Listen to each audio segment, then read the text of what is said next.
Survivor Strain is the kind of game that grabs people through mood first and then keeps them around through character investment.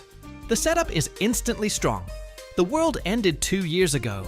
The first wave of infection already tore civilization apart, and you're playing as a tourist stranded in South America, with no clean path home, no easy understanding of the environment, and no guarantee that anyone you meet will stay useful, trustworthy, or even alive. That opening alone gives the game a different feel from a lot of visual novels in this space. It doesn't start from comfort, it starts from damage already done. The world is broken in a way that feels lived in. Cities are not burning in the dramatic, "the apocalypse is happening right now" sense.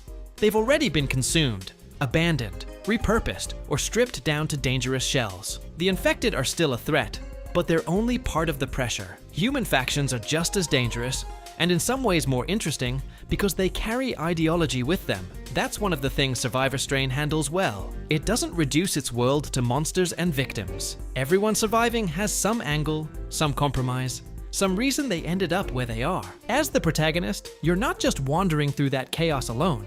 The game is heavily built around assembling a group, and that group becomes your emotional anchor. Recruiting survivors, understanding their backgrounds, deciding who to trust, and figuring out what kind of leader you're becoming. That's the real game. The infected provide tension, the factions provide structure, but the relationships are what make the story stick. That's where the choice system earns its place. A lot of choice-driven visual novels talk a big game about player agency, and then quietly funnel you toward the same emotional beats. Survivor Strain does a better job than most at making your decisions feel like they shape the social atmosphere around your character. You can become more compassionate, more ruthless, more manipulative, more practical.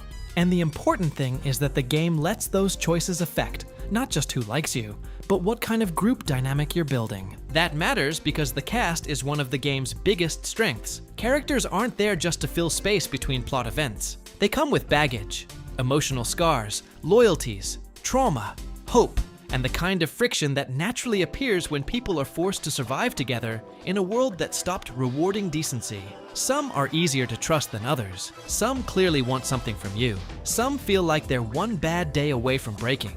That gives the story a lot more tension than a simple pick your favorite route structure. The faction side helps too.